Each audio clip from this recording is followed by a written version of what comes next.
Welcome back to another podcast. We're proudly sponsored by His Boxing Equipment. I'm joined by the usual Nathan and Alex. How are we going, guys? You've had the fort for the last 2 weeks. I've been busy. Yeah, me and Yeah, all Nathan good. been carrying the boats, eh? Yeah, No, been good, and Absolutely. we've had so many great interviews as well, thanks to you, Dan. So it's been a good couple of weeks for Full Force, I think. Absolutely. yeah, The work's been put in. The weekend was busy. Octagon, Sam Creasy lost his title in a split decision against Benoit Adamio, I can't pronounce it. And Mick Stanton got through the first round of the Titsport Game Changer. I got a word with him today, so head over and check out that video. But we're here to talk about the UFC Seattle card, and fuck me, didn't it deliver? The crowd was amazing, and from the prelims all the way through, it was just it was top dollar, weren't it? yeah, Yeah, 100%. really good, really good. I mean, the main event was what it was in terms of the finish, and I suppose that's the best place to start. Henry Cejudo, Song Yadong. I mean, Song was winning at every single round there, wasn't he? And then I mean, I'm never going to say when a fighter, never going to tell a fighter that you've got to fight on, you've got to carry on, but. I think pretty definitive win nonetheless, even though it ended weird. Alex? Yeah. Sorry, boys, it cough a little bit there. But yeah, what is the technical decision, by the way? Because I've never seen them use this before ever. I don't think I've ever seen that before. I remember watching it, thinking, wait, what's going on? There's another 2 rounds to go. Shouldn't this be a DQ or a no contest? I understand the ref wouldn't want the main event to be a no contest or a DQ. I think when But it what goes sort past a certain period, then it's like boxing in that sense. Like when it goes It's past when a certain amount of time. in MMA, They it's when it did a goes. 3-round fight, didn't they? Yeah. Yeah, in MMA, it's when it goes past the third round. So in theory, Cejudo's done himself out of getting a no contest by just saying there and then and trying to carry on for that minute or Yeah. whatever it was towards the end of the round. And then the referee, obviously, the referee knows better than we do, but I don't think there was any point in starting the fourth round. But he might have had to, but that's just what happened. But it can fuck you up, can't it? The vision in terms of the actual eye poke, it can fuck you up. So we've just got to give him the benefit of the doubt of that. But in terms of the fight, he's 38 years of age. You can tell that he was great at one time. Now he's not. And the inactivity showed he was too erratic. He was doing all the bouncing and all this sort of stuff, and you could tell he didn't really have a game plan. And Song was nice and calculated. I think Song might have got him out there in them 2 championship rounds personally. If that would have carried on in the 4th and 5th, I think it was coming, to be honest. Yeah, I agree. He was just chipping away constantly. Yeah. His low kicks his low kicks looked and sounded like whips, mate. Like it was just way too quick for Cejudo. Like I agree. I think Song Yadong would have carried on chipping away, and I think he would have got it done in the 4th, 5th round too. I really agree on that. I think maybe Cejudo shot himself in the foot. Going back to what you mentioned before about once it going past a certain amount of time, it raises the question: did Cejudo think about that, and did he bottle it? I don't know. I don't know. And that's what I mean. You can say we can say that, and we've all probably thought about it. But we've just got to give him the benefit of the doubt because eye pokes are nasty. Yeah. And you just got to give him the benefit of the doubt. Oh yeah, 100%. It's it goes back to what we said in the preview. Really, it was just an ill-timed retirement from Cejudo because at that point he was one of the best fighters in the world, pound for pound, and probably one in terms of what he's achieved in all of combat sports, one of the pound for pound best in the general industry as a whole. But he's come back. He's fought a really, to be fair to him again, he's not like he's come back and had any set-up fights. He's fought three of the best, but as you say, he just looks a step off it. He just doesn't quite look at that level anymore. So you almost are left with the question now. We're watching Cejudo. It's like, what could have been if you'd have just carried on? Because I imagine if Cejudo carries on after the Dom Cruz fight, that Sterling fight looks a lot different. If he fights Petr Yan, that looks different. Yeah, or that would look 100%. how it would go now. Even like if Merab was coming up, that would probably be a different fight if he was someone that was active and competing. But coming back and fighting, for what was it, 2 years, 3 years? You know, it's not the same now. He's left it too long. And to be honest, again, I'm never one to say like you should retire or not anything like that. But it's clear to say like Cejudo will not be a champion again in the UFC. So what is next for him? Does he just carry on, or you know, I know he's angling for the rematch, so it's not sound like he's finished. But what does he do from here? This is what I had written down. Where does he seriously? Where does he's got to seriously asking himself what he's achieved and what he can achieve further now. Compare the two. It's not good. It's not going to be the same feeling for him.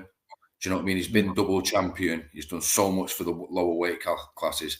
Whatever he's going to go on to achieve now, it's not going to match that. So what does he seriously want to get out of it? I'm all for fighters taking a break, and especially when they've earned the right to, and via accolades, what he did. But 3 years was too long, far too long. So all these extra questions are being asked now. Yeah, definitely. And I don't see him coming to fight a Kyler Phillips. I don't see him coming to fight a Montel Jackson. You know, he's like you said, as a former champ, he's going to be setting his eyes on gold. And I don't think fighting the likes of Marcus McGee is going to necessarily fill the void for him. So I agree. I agree with that point, Don.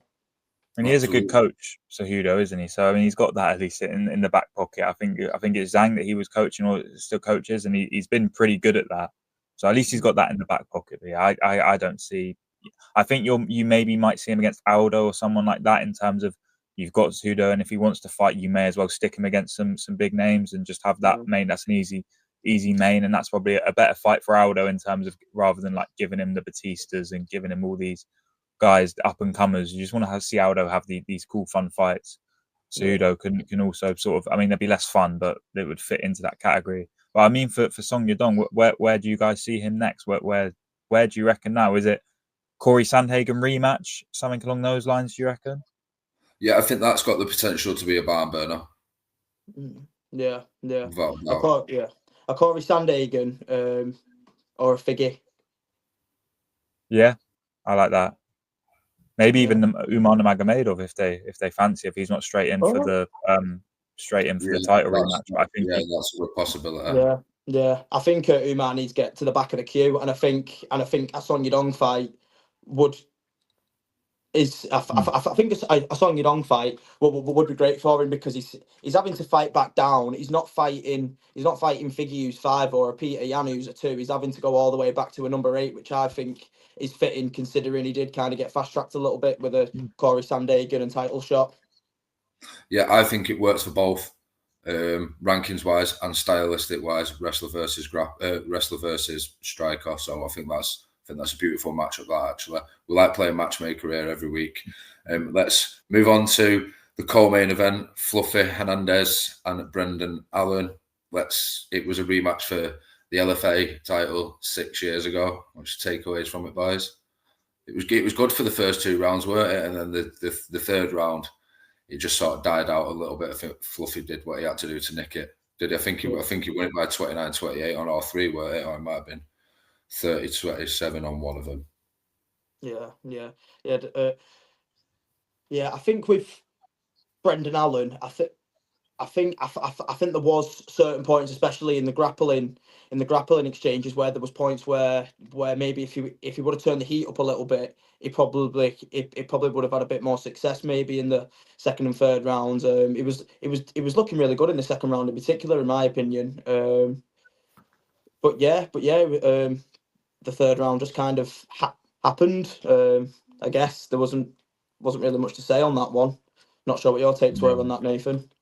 It was a middleweight fight, and that's probably my main take. You know, it's 2 middleweight guys who probably aren't. I mean, I like Hernandez. I think he's quite good. I mean, you don't tap out Rodolfo Vieira and you're crap. That's just not how it works. But he's a solid fighter, and he's someone that will make up the top 10. I don't know if the rankings have been updated, but he'll be amongst it after this fight. Brendan Allen, he's another sort of, he's a sort of a lesser Strickland type in terms of you can stick him in a main event of an Apex card, and you can have him, watch him there.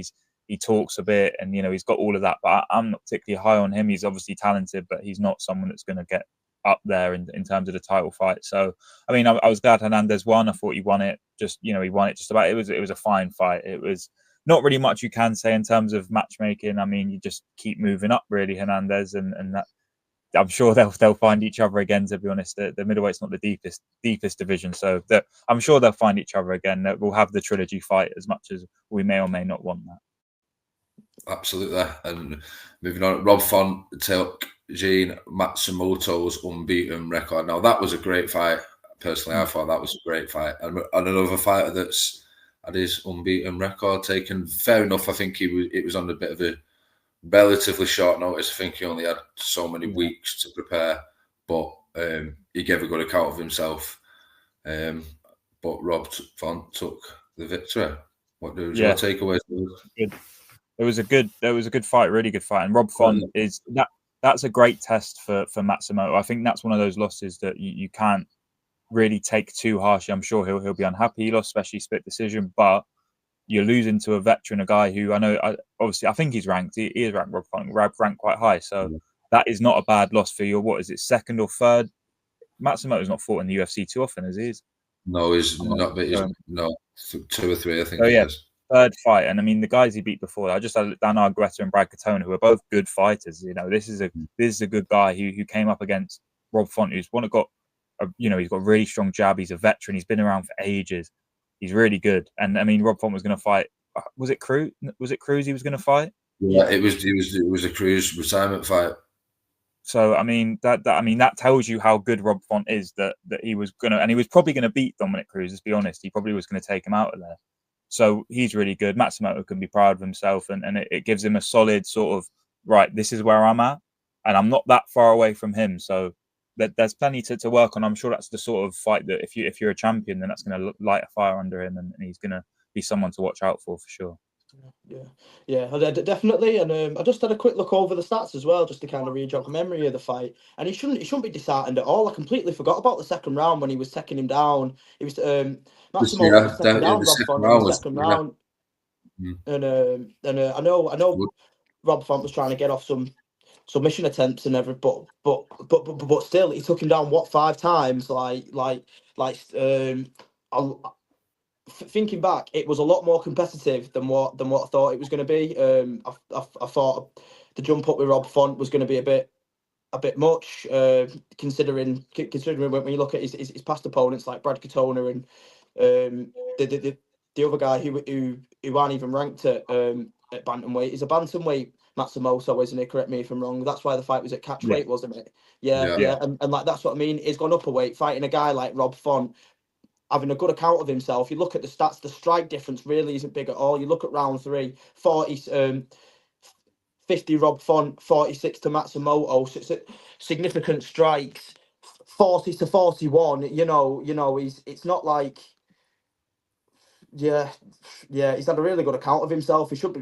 And this is all on a few weeks' notice. So imagine. Yeah, exactly. It should be. Yeah. He should be proud of that. He should be proud of that. At a higher weight and a guy who's high up in the rankings, and he had a good account of himself. Fair play, Matsumoto. Fair play, mate. Fair play. Absolutely. It was both of them gave a really good account of themselves, and it was another fight that delivered, and another one that really stood out for me, and it stood out for everybody. He's gone viral. Fighting Nerds prospect John Silva. What a great stoppage! Now Shamrock was in Brazil recently, at the Fighting Nerds gym, and he says that guy is built for champion status. What a guy Gene Silva is, by the way. Like it's like he's not real. The knockouts the guy puts on, they're just something else, mate. He's like a performer as well. He plays around in there, he likes to have a bit of fun with it. He's there shaking the guy's hand, and then like mate, is he doing that on purpose? Is he just going 1 sec, let me lock in and knocking the guy out? Like, mate, Gene Silva it's mind games. It's mind games. He's letting his opponent think that the pals. Yeah. And then that's it. Thinks that your friends, and you're gonna knock him out and just say, "Sorry, pal." Yeah. Sorry about that, pal. Well done, mate. Well done. Nice try. Oh well. Yeah. What a guy, mate. What a guy. And you were high on him, Alex, as well in the preview. You said about him to watch out for him. And I mean, look, rankings next for Gene Sill 100%. There's no point messing around anymore. He's beat some good names already. That added to his list. You know, we can play the matchmaker thing, get Dan Ige in there or something like that, and let's really see. Ooh, yeah. I mean, maybe he can knock out that Nazi Bryce Mitchell. You know, I don't know, maybe. But you don't want to actually. The worst thing if you get Mitchell and then Mitchell beats him, then you look a bit silly. But I mean, I'd like that one. I mean, in terms of the rest of this card, I mean, the knockout I want to talk about is that Ricky Simone on Javid Basra. I mean, he took him out. Yeah. I mean, that was a nasty one. That was, wasn't it? I mean, I was rooting for Basra. I mean, obviously he had that UK connection, and you know he'd come up through here, but Ricky Simone rolled back the years a little bit on that one, didn't he? Yeah, it was absolutely beautiful. The one that stood out for me was it the very first one, Modestus Bukauskas. Oh yeah. The cage one he was vet. That was beautiful. That was beautiful. It was full of them, weren't it, boys? It was. It was. I actually think the Modestus Bukauskas KO was maybe not better because Ricky Simone's was a lot more clean with the 1-2. That was clean. But just that whole sequence with Modestus Bukauskas, and he was out and he Rafael Carrera off, and then he starts teeing off, and then just that one clips him on the chin and slumps the guy, mate. Wow, wow, mate. On Saturday night, I was sat there watching it, wow, whoa, mate. I think I understand why Ricky Simone got those 50 Gs, but I think Modestus Bukauskas needed compensating for that, mate. That was something else, mate. That blew my socks off. I tip my hat to him. Yeah, absolutely. There shouldn't just be one fight of the night bonus. Is if they're all wow, if they're all holy shit moments, they all deserve 50k. Yeah. My honest opinion on that is if the UFC's rich, they obviously would never do this. But if the UFC is as rich as they are, which they are, they've got a whole lot of money. Give anyone that gets a knockout or a finish, just give them I don't know if that already works that way, but as standard, like 10 like grand, 25 grand, or something like that. If you win by a knockout or you get the job done early, bloody pay them the money. Yeah, too right. And it incentivizes it then. Yeah. But I mean, there's been so much news this week in MMA. I mean, where do you boys want to start? Before we move on, I just want to mention Abdul Malik. If there's anybody that we think or that looks like there's going to be a future champion, it's him. What a vicious bastard he is. He's going to be a future champion without a shadow of a doubt. What is he now? 8-0 or something like that. Yeah. And he had to go in the trenches a little bit. Was it a spinning back fist or a spinning elbow? And he got caught pretty clean with it. And he still managed to surge on and get the win and get him out of there as well. That was majorly impressive for me. That maybe it just woke him up a little bit. Maybe after that he was like right, okay, right, I need to lock in now and I need to get in. But yeah, fair play to Mansur Abdul Malik. That was a great performance. He's definitely got a fan in me after that performance. 100%. I'll be watching his next fight after that. Absolutely, and there was a bit of handbags as well with Vanderford's opponent after it. He fucking spat his dummy out of the pram. What was all that about? Was he just fuming that he'd got beat? I think he was just I mean, I've just seen. I don't mean to interrupt that, but I've just seen Ari Emanuel's reach billionaire status. Well, he paid these fighters for a knockout, man. What are we doing? The billionaire, pay it, man. Yeah, pay him, man. Give him a tenner at least. Come on, lads. What are you playing at? Come on. But moving on, as Nathan said, there's been a lot of news. Let's start with the change of opponent for Leon Edwards. So Jack Della Maddalena is now going to fight Belal Muhammad for the welterweight championship of the world, and Leon Edwards is fighting Sean Brady. Is it a better matchup stylistically for Leon, and why didn't Leon get the call? Or if he did get the call, why did he say no to fighting Belal Muhammad? And I don't know. Is it a better matchup? What's gone on? What's yours? How do you view it? It's tricky. It's a trickier matchup in the sense of Brady is more like Muhammad than Della Maddalena. Della Maddalena can switch it up, but you're going to probably get a stand-up fight with him, and that probably suits Edwards more. But it probably makes it tricky, especially because I mean I think that the issue was going to be with either of them in terms of just taking away the technical skills is that both of these guys are smaller names, so it's not one of those where, oh god, I'm fighting this guy. It's Edwards is going to feel I'm Leon Edwards, I'm the A side here. So that was always going to be the case, whereas he's not like an underdog fighter fighting in his hometown with everyone. It's going to be right, Leon Edwards, if you're going to be a champion again, you've got to beat Sean Brady. And that offers I think that almost is similar to the Muhammad fight in the sense of, well, beat him then. You've got to beat this guy. You're meant to be better than him. And obviously Muhammad caught him off and fought a really good fight. So I'm not sure if it's a better matchup, but I'm intrigued to see how Edwards goes about it. You know, I'm sure it will go similar to a lot of Edwards fights. It's just hopefully his wrestling has to be on point here, and he has to make sure he doesn't get caught on the ground. That will be the key for this fight. Because if it stays on the feet, then Edwards is going to win. Yeah, 100%. I think this fight is like you said. This fight is a lot more dangerous for Leon. Sean Brady's known to mix it up, and he can mix it up well. Whereas the fight with JDM was always going to be a barn burner, like the main event in London. You know, I can't believe the UFC stole that from us. We're so looking forward to that, being sat in the pub with the boys, watching JDM and Leon Edwards slang it out in the middle of the octagon. But it looks like we're not getting that anymore. Oh, he's gone. No. We're not getting Alex anymore either, by the looks of it. But no, I agree with what he was just saying. I think that had the potential to be a lot. It's a lot more exciting, I suppose, isn't it? Than the it has that. Yeah. The issue with the Muhammad fight was that he was losing and it was a bit boring. And then you're going to get the same possibly with this fight if it doesn't go well, and it probably takes Edwards' stock out a whole lot more because if Edwards lost in a way that was like dramatic and fun, and maybe you'd feel like, oh, but it's probably going to be a bit drawn out. And if he is to lose, obviously, hopefully it's not that way and he wins. But I mean, I'm surprised that he didn't. I'm assuming if he'd have got the call, he'd have taken it. So I'm happy for Della Maddalena. I think he's a very likable guy and he's a great fighter. So I'm intrigued to see how that fight goes. And as much as I don't mind Muhammad, I think he's great. I'm rooting for JDM in that one, to be honest, because he's such a great fighter and no offense to Muhammad, but more fun to watch. Absolutely. If Leon loses, I hope he doesn't lose, but if he does, I think with every cloud there's a silver lining. I think the fight that they'll offer him is the Michael Venom Page fight then. Yeah. For the next time they get to and that could be a London. Yeah, that sells out easy, doesn't it? That's a huge fight. Sorry, guys. Technical issues there. Apologies, guys. It's all right. We're back. We're back. Just saying about Leon, and if he was to lose to Sean Brady, every cloud has we hope he doesn't, but every cloud has a silver lining. So we think that if he does lose, the next matchup that the UFC would offer him would be Michael Venom Page in London. Yeah. I think that would make more sense. Like I don't want him to lose. Obviously, I'm always rooting for Leon. We always do. We love him, man.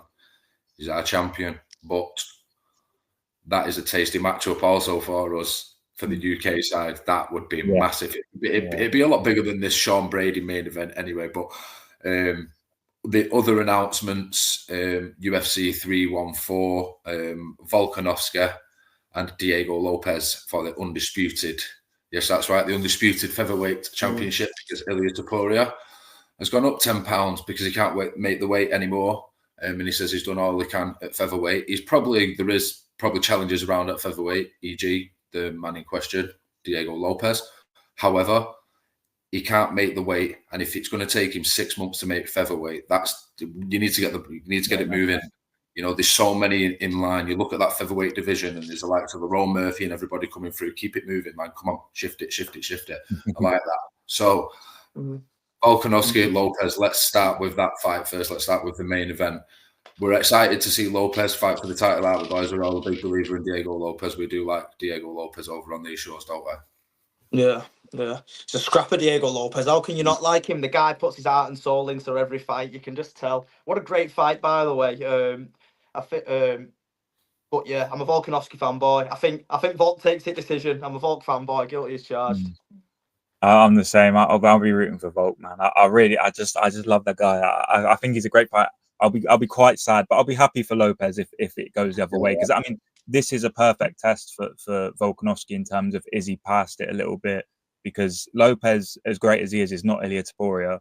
He's not as good as Ilia Topuria. So if Volkanovski was to go back in with Ilia and he lost in, you know, a knockout, people would say, oh, he's washed, he's gone. But I think it would be a bit harsh just because Topuria is on that level that is so different. If you're a step below that, then, you know, you're still world class. That's how good Topuria is. So I'll be intrigued to see how he looks against Lopez, because that's going to be a different sort of fight. But again, someone that can do it in every single area, and that will match him all the way. And if Volkanovski's lost a step, he'll lose. If he's still the great, he's got it. He's got it, I think, in the bag. But we'll have to see. It is a great fight. Absolutely. Just to touch on what we said about Triple C having a 3-year break, and that was too long.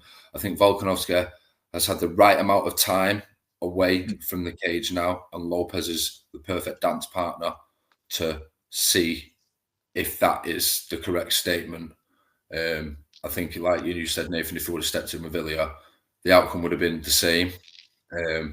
So this is a fun fight, and it's for the championship, man. So happy days. Like I'm with yous. I've always loved Volk, but either way, I'll be happy, because Lopez is like, it's not the next generation of fighter, but it'd be nice to have a new name. And if we're going to have a new name, it'd be nice to have Diego Lopez as that name. And it's been a rise for him as well, because he stepped in against Evloev, and then since then he's just skyrocketed. So it'd be really good for him. And also, I mean, Topuria at lightweight. I mean, I know he's left the title behind at featherweight, but the fights that he can have at lightweight, oh my god! Stick him in there, Makhachev straight away. The winner of Gaethje Hooker, Charles Oliveira. I mean, that is exciting. That is so exciting to see. I cannot wait to watch Topuria at lightweight. To be honest, I think he's going to have some. I mean, we're going to talk about, if he can be successful here, if he can beat Makhachev, that's arguably one of the greatest fighters of all time, just already. Let alone, you know, after a run in that division. I'm really excited to see that, and I hope the Makhachev fight is the first thing they book. Yeah. And I know that you wasn't so hot on them throwing Ilia Topuria straight in with Makhachev, Dan. But I think why not? The guy just flatlined Volkanovski and Max Holloway back to back. How many? Yeah, I do understand that. But Nathan's saying that as well. Look, we go back on the episodes about 3 weeks ago, and Nathan's like, champions moving up and fighting for belts. No, I'm bored of that. He's vacated it. The difference is he's vacated. He's vacated. I don't like when the champion holds it. I do get it. And with Topuria, it's different. It's a super fight. It's a next generation of fighter for the reasons that Alex just shown. We said it was everybody's fight of the year. The two best heavyweights of a certain era, probably to cover 2 eras in a shade, Holloway and Volkanovski. He fucking blitzed them. He made it look easy. It doesn't matter what stages of the career they're both at. He destroyed them, you know. So yeah, fuck it. Throw him in with Islam, man. Just make it happen. If not, because Dana was teasing. So if anything is, it's probably bullshit. But if there is, I'd like him seeing there with Oliveira next, stylistic wise. I think that'd be the matchup. Well, I just don't know if I could take Oliveira getting sparked. Pardon? Yeah, I don't know if I could take Oliveira getting sparked. You know, I as much as I want to watch Charles just win. But I think I hope the UFC keep that precedent that they have with Topuria and what Topuria has done. I don't know whether he's forced or because, as I said before, I was that champions that win their belt and then say, look, I'm going up, but I'm keeping this. I'm sticking, you know, I don't need that. But if you want to go up in weight, go up in weight, leave the title behind. Don't hold the division hostage. You know, McGregor was bad for it. There's a couple others that have done that and they're talking about fighting up, but they're keeping their belt. If you want to fight up, that's fine. You lose the belt. That should be the precedent from here on out. You know, it's not boxing. It's a bit different. If you want to, because there's only so many fighters in these divisions. You know, the UFC only has so many. I mean, they have a lot, but they only have so many. Don't hold these guys up. And if you want to go back and win it, you have to earn it. You take the risk by stepping up. If you lose, you step back down. If you want to, but yeah, Tafuria's done the right thing here. And I mean, I can't wait to see him fight Makhachev. That's a no-brainer to me. And that's I think we spoke before about stars and people that can generate money for the UFC in terms of pay-per-view buys and stuff like that in America. Topuria Makhachev is, you know, up there. The only fight bigger than that is Aspinall Jones. Yeah, 100%. Yeah, without a shadow of a doubt, I agree with that. Yeah, without a shadow of a doubt. And one fight that has been announced as the co-main, and it's might align because it's another fight we all want to see, it might align with the lightweight division title fight if Tapora can be successful against Islam. Paddy versus Chandler. I think Paddy can get through Michael Chandler. I think that's a more than winnable fight for him. And he can have a run at the belt. And let's have it right now. Let's just sit here and think about it. Paddy versus Taporia for the undisputed lightweight championship of the world. That is the next generation fight. I know Paddy's just turned 30, but Taporia's still only 27. They're in and around the same age. There's about 2.5 years between them. That fight in 18 months' time would be fucking huge, boys. Yeah, mate. And like you say, it's a really winnable fight for Paddy too, especially if Crazy Chandler turns up where he starts throwing his fight IQ out the window, like he tends to do sometimes. But mate, could sell out any stadium, any show. Well, to be fair, Paddy could probably sell out most arenas just by himself. He's a big enough star at the minute, but still, you throw Tuporia in the mix and the lightweight belt, mate. That's a mega show. That's a mega card. That's something else. It's like what you said before, guys. The only fight bigger than that would be Jones and Aspinall. Yeah, I'm excited to see Paddy in this. This is serious now. You know, this for Paddy. It's time now to really lock in. Get them wins up, because if you beats Michael Chandler, he's 1 or 2 off the lightweight title, and whether that be Makhachev, whether that be Taporia, the world's his oyster if he wins this fight against Chandler. And I mean, good on Chandler for taking the fight as well. I'm sure it's one that obviously he probably still thinks the McGregor fight's going to happen, but it ain't. So I'm glad he's moved on and he's focused on Paddy Pimblett now. Yeah. Do you know what? Paddy beats Chandler, Taporia beats Islam. Skip the rest. Just make Paddy and Ilya straight away. Yeah. Enough. Get it over there. Get it over there at the co-op. Yeah. They'll charge about fucking $6,000 per ticket. Oh, crikey, yeah. The prices is outrageous. Just have the video of Ilya Tapora throwing the hand sanitizer at Paddy on repeat all week. Just have but that's probably the fact that they could do it. The burn about that though, Paddy and Ilya. Yeah. For the European, especially for the pro football crowd, get all the Scousers over. Yeah. Carnage. Come on, let's have it. Let's go. Let's go. I mean, there's other stuff going on. There's more on this card. Let's not stop there, boys. Bloody hell, we've got our wish, Nathan. We've got our wish. Pitbull is in the UFC. Pitbull, Patricio Pitbull is in the UFC. And he's straight in with a top 5 ranked guy in Yair Rodriguez. Wow. Lovely. Wow. Lovely stuff. Excited about this, man. And it probably, no messing about with this. I love it. He's good enough. He's good enough, and genuinely, I'd back him to win that fight as well, because Pitbull is that good. I mean, Rodriguez is great, and I mean, he could. It's not saying that he's got no chance, because he absolutely has a chance. It's one of those 55-45 fights, in the sense of 55 Pitbull, 45 Rodriguez, because if he turns up, I mean, he gave Holloway a really tough fight, and he's great, but I'm backing Pitbull. I'd love to see him come in and make a run at featherweight, especially now with the division opening up a bit. You've got Volk, you've got Lopez.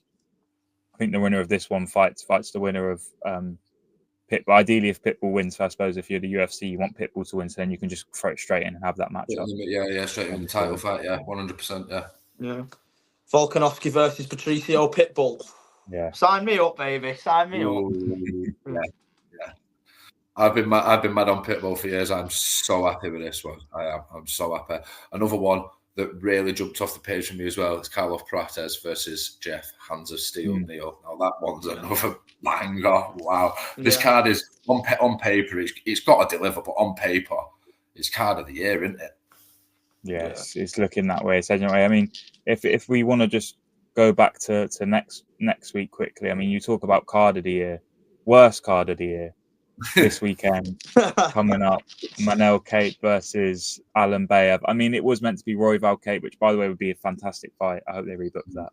But I mean, you're looking at a Cody Bronzer, Julian Marquez main event. I mean, this is scraping the barrel a little bit.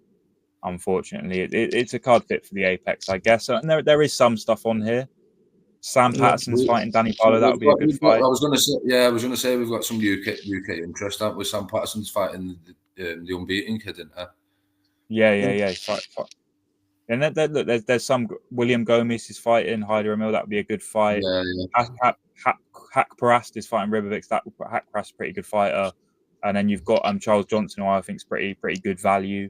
And then John Castaneda versus Silva de Andrade. That will be a banger. That will be a banger. Those two are really good fighters. The Silva de Andrade's been around for absolutely ages. And Castaneda is always he's a pretty solid fighter at bantamweight. I mean, bantamweight is one of those you could put a random generator in, stick 2 fighters in it, and you're going to get good fights anytime, anywhere, because these guys are all so good. I mean, is there Manel Cape, Asu Alambayev? I'm not going to act like I know a whole lot about Alambayev, but incredibly impressive record coming off against Mateus Nicolau, which is a good win.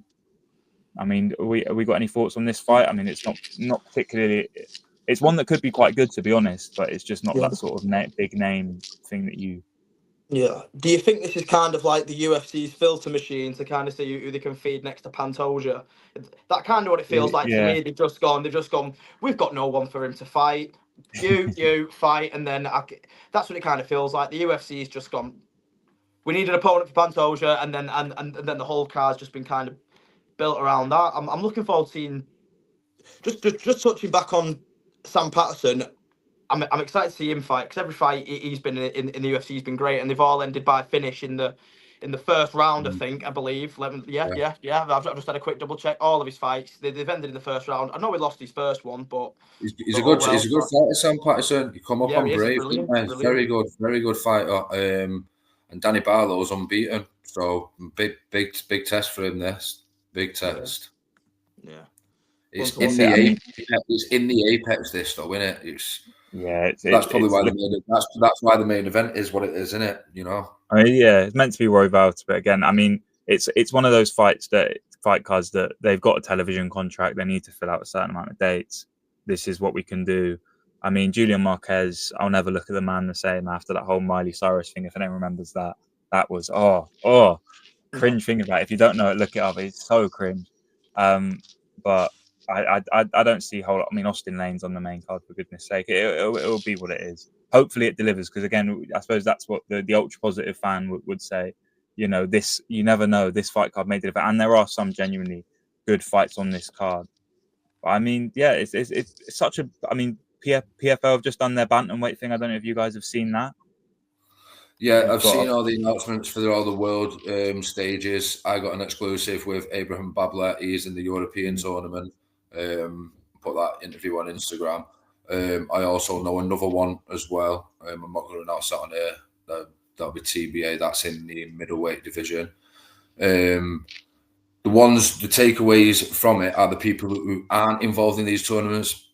E.g., Dakota Ditcheva isn't in the women's world tournament, so they either give her a massive fucking show with a headline at the co-op with Brendan Loughnane and Lewis McGrillen and everybody on the card, because I don't think Lewis McGrillen's in the bantamweight world tournament neither. He's not. No. That's another one. And Ibrahim Ibrahimov, he's not in the featherweight world tournament neither, which I'm really surprised about that, because they'll just fucking wipe the floor with everybody. So it's just like, what's next for them now? You know? Yeah. Sounds like they got something cooking up in the background, as you guys are alluding to. You know, sounds like, especially with having Lewis McGrillen not on the Worlds and having Dakota. Sorry, guys, I'm having a hard time pronouncing her last name here. But the fact that she's not on the Worlds as well tells me that there's something a little bit fishy going on behind the scenes, and they've got something up the sleeve. And I think at the co-op in Manchester, mate, I'll be all for that. I think that could definitely sell out just off the amount of UK talent. What would be on it alone? It'd probably sell out just off everybody in Manchester. If you filled it full of people full of Manchester, all their mums and brothers and sisters, you'd fill it just off people's family members. I'd be all for it. I'd be all for it. I think I think they're definitely cooking something up by the sounds of it.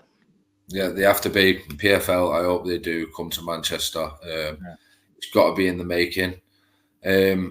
Another side note, Luke Riley, main event Manchester, his last one. We've heard that for the last 18 months now in Cage Warriors. He's fighting 29-year-old Azerbaijani Tariel Abbasov. He's expected to win. probably going to be advised not to blink again. But this lad's got to go straight into the UFC anti-boys. He can't fuck about with contenders now, kind of. None of this contender series nonsense. Please don't stick him in there. Some fighters are better than that, and you know, all the contender series guys, a lot of them are really good fighters, and it's just their opportunity, their way to get in. Like it is what it is. But Luke Riley's proven that he's UFC ready if that's where he wants to go, and I'm sure that is where he wants to go. So get him straight in there. We don't need to mess around with any of this contender series and hoping that he wins. No, I mean, he's still got to get through this fight. I mean, look, he's a great fighter. You don't want him to slip up on this one because that makes things a whole lot more awkward for him if he slips up here. But I'm sure he won't, and because he's just that good. So yeah, straight in the UFC, big fights. Get him in there. You know, similar with the Lonnie Kavanagh. Get him in there with another prospect, and let's just have at it because he's good enough fighter that that we don't need to do any proving ground stuff. Absolutely. And speaking of big fights, I'm off back for another Octagon adventure next weekend. Stuttgart Octagon 68. We've got Dennis the Menace Frimpong on the card and Will Flurry going for double champ status. So do go and check the interview out with Will Flurry. There's a good 25 minutes there. We talk about our WWE heroes, storytelling and everything. So Nathan, you'll like that. It's good. We've got all nostalgic and stuff. So yeah, look out for all the content on there. And don't forget to tune in next week, guys. Thank you very much. Thank you.